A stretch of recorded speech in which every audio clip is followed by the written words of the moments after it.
अचानक कोई नेता आके कहता है कि आप चलो हिंदू धर्म खतरे में है। अरे उससे रोक के पूछिए हमारा स्कूल और विश्वविद्यालय खतरे में है, तब तुम क्यों नहीं आए? मेरी नौकरी कोरोना में चली गई, तब तुम क्यों नहीं आए? हमारी अर्थव्यवस्था डूब गई, तब तुम क्यों नहीं आए? और 85% हिंदू तब बनाते हो जब मुसलमानों के खिलाफ दंगा कराना होता है। और उसके बाद दलित महिला थी, सुनिए, दलित महिला थी उत्तराखंड में, खाना बनाकर स्कूल के बच्चों को खिलाती थी। और दलित महिला की जाति देखकर सवर्ण बच्चों ने कहा हम खाना नहीं खाएंगे, तब हिंदू धर्म खतरे में क्यों नहीं आया? यह मेरा सवाल है। उस महिला की जाति देखते हो क्योंकि वो दलित है इसलिए हम खाएंगे नहीं? पूछिए उन लोगों से 2 अप्रैल के भारत बंद के दिन वो लोग कहां थे जो केंद्र से लेकर के राज्य में सत्ता में बैठे थे और दलित सीटों पर चुन करके गए थे? पूछिए उन लोगों से 13 पॉइंट रोस्टर आया तो वो कहां थे? पूछिए उन लोगों से नई शिक्षा नीति के नाम पर जब सब बेचा जा रहा है और आज आप कह रहे हो पाकिस्तान कब्रिस्तान।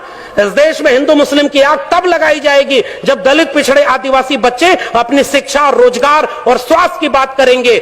आज इस देश में एक दलित को राष्ट्रपति बना दिया गया और हाथरस में बेटी को पेट्रोल डाल के जला दिया, तब उस राष्ट्रपति की क्यों जबान खोली? यह सच पूछना जरूरी है। और आपने मुझे आमंत्रित करने का जोखिम लिया था, मैं अपना काम करके जा रहा हूं।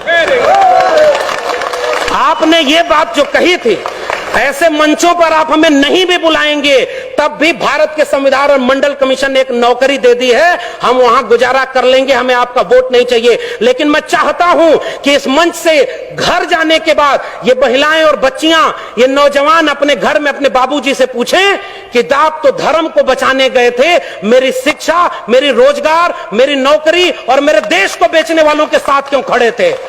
ये सवाल आपसे पीढ़ियां पूछेंगी। मैं जानता हूं कि मेरी बातों का कोई असर नहीं होगा, पता नहीं अगली बार आप बुलाएंगे भी कि नहीं बुलाएंगे। लेकिन मैं ये बात कह के जा रहा हूं, जंगल में आग लगी, चिड़िया पानी डाल रही थी और कुछ चिड़िया उस पेड़ से उड़ नहीं रही थी। कविता लिखी है कि आग लगी इस वृक्ष को, जलने लागे पात, उड़ते क्यों नहीं पक्षियों जब पंख तुम्हारे पास? उन पक्षियों का जवाब ध्यान से सुनिएगा, फल खाएं इस वृक्ष का, गंदे कीन्हे पात, धर्म हमारा यही है, जले इसी के साथ। आपके लोग आपको छोड़ करके जो चले गए अपनी सत्ता और कुर्सी के लिए, बाबा साहब के सबसे अच्छे वारिस, सबसे बड़े वारिस ने एक किताब लिखी है, उसको पढ़िएगा, चमचा युग। उस किताब में कई किस्म के चमचे लिखे हैं। 1932 में पूना पैक्ट, आज लोग कहते हैं गांधी बनाम गोडसे, गोडसे की मूर्ति और गोडसे के नाम पर इस देश में दंगा। बाबा साहब ने कहा, और यह बात हमें समझनी चाहिए, अपने पुरखों का केवल नाम लेके फोटो पर माला चढ़ा रहे हैं, नौजवानों की पीढ़ी को समझाइए, नहीं तो कल को आज रामायण देख रहा है टीवी पर, कल राम मंदिर बनवाने चला जाएगा, आपका घर लुट जाएगा, वहां आप खड़े हैं। तब डॉक्टर अंबेडकर रोए थे, पूना पैक्ट जब करके आए। गांधी को 3 गोलियां मारी थी उन लोगों ने जो आज शासन कर रहे हैं। वो हमसे कहते हैं हमारे पुरखे ने गांधी की जान बचाई है, उन्होंने 3-3 गोलियां गांधी के सीने में मारी है, हम वो लोग हैं। और आखिरी बात कह के जा रहा हूं, इस देश में बहस चला रही है ये गांधी बनाम गोडसे, आप गांधी के साथ हैं कि गोडसे के साथ हैं? मैं कहता हूं गांधी बनाम गोडसे में हम गांधी की हत्या करने वाले नहीं, गांधी का जीवन बचाने वाले डॉक्टर अंबेडकर के साथ हैं। पेरियार ईवी रामास्वामी नायकर और गांधी की बहस में हम पेरियार के साथ हैं, भगत सिंह और गांधी की बहस में हम भगत सिंह के साथ हैं, हम डॉक्टर अंबेडकर और गांधी की बहस में गांधी की नहीं डॉक्टर अंबेडकर के साथ हैं, और गांधी और लोहिया की बहस में हम लोहिया के साथ हैं। ये हमारी विरासत है। आने वाली पीढ़ियां हमसे पूछेंगी साहब कि जब देश लुट रहा था, आपके बच्चों का भविष्य बर्बाद किया जा रहा था, दंगाई बनाया जा रहा था, तब आप क्या कर रहे थे? वो जो चिड़िया जंगल में आग लगी थी ना, तो चोंच से पानी भर के उस आग पर डाल रही थी। एक कुर्सी से बिक करके हम चमचे हो गए। मान्यवर साहब की बात कर रहा हूं, अपनी बात तो कह भी नहीं रहा। मान्यवर साहब ने कहा कि कई किस्म के चमचे हैं, उसमें ओबीसी चमचों की भी बात की गई थी। कुछ ओबीसी लोग ऐसे भी थे, मुख्यमंत्री कुर्सी चली गई और घर जब गंगा जल से धुलवाया गया तब उनको समझ में आया, अरे हम तो अगड़ा समझते थे, ये तो पिछड़ा है। हमें तो सबका सच कहना है ना। एक हाथ में जय भीम, जय मंडल और दूसरे हाथ में परशुराम की कटार, ये कभी नहीं चलेगा, वरना पीढ़ियां आपको माफ नहीं करेंगी। विष्णु मंदिर, परशुराम मंदिर बनवा के, बहुजन से सर्वजन करवा के आप क्या अपने आने वाली पीढ़ियों को जवाब दे पाएंगे? आपके विचारों से लड़ाई है।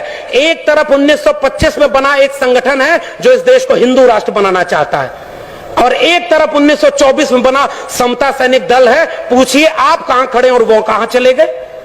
क्यों नहीं बाबा साहब का बनाया हुआ यह संगठन 85% लोगों का राज, जिन्होंने इस देश को हाथ से काम दिया, उन्हीं लोगों को आज यूनिवर्सिटी में बैठकर एनएफएस किए जा रहे हैं। कितने लोग संसद और विधानसभा में बैठे थे वो आपके लिए लड़े?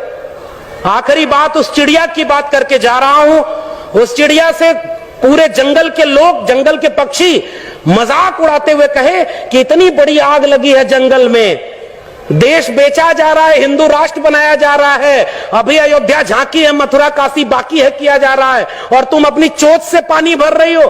अलीगढ़ के इस सभागार में उपस्थित लोगों, आपसे यही कह के जा रहा हूं उस चिड़िया का जवाब। उसने कहा था कि मुझे पता है कि मेरी चोंच की एक बूंद पानी से ये जंगल की आग नहीं बुझेगी, लेकिन जब इस देश में, इस देश की आग का, इस जंगल की आग का हिसाब मांगा जाएगा कि जब आरक्षण खत्म कर दिया गया, जब निजीकरण के हाथों, अंबानी अडानी के हाथों पूरा देश बेच दिया गया, नई शिक्षा नीति में शिक्षा बेच दी, प्राइवेटाइजेशन में रोजगार बेच दिया, कोरोना में आपकी जान बेच दी, हिंदू हिंदू करके नफरत फैलाया गया, उस देश में पसमानदा तबके के लोगों से पूछिए, इस देश में नाई, जुलाहा, मोची, मल्ला जो पसमानदा बन के मुसलमान हुए, 300 लोग लिंचिंग में मारे गए, 300 में एक भी अपर कास्ट मुस्लिम नहीं है। ये कौन है 15% लोग जो पीछे खड़े होकर आपके बच्चों को दंगा कराने भेजते हैं, और गृह मंत्री का बेटा बीसीसीआई का चेयरमैन बनके करोड़ों रुपया कमा रहा है? आपके बेटे और उसके बेटे में यही फर्क है। तो वो चिड़िया, उसने यही बात कही थी कि मुझे पता है कि इस जंगल की आग से, मेरी चोंच के पानी से जंगल की आग नहीं बुझेगी, मगर इस आग का जब इतिहास लिखा जाएगा तो मेरा नाम आग लगाने वालों में नहीं, आग बुझाने वालों में शामिल होगा। जय भीम, जय मंडल, जय संविधान।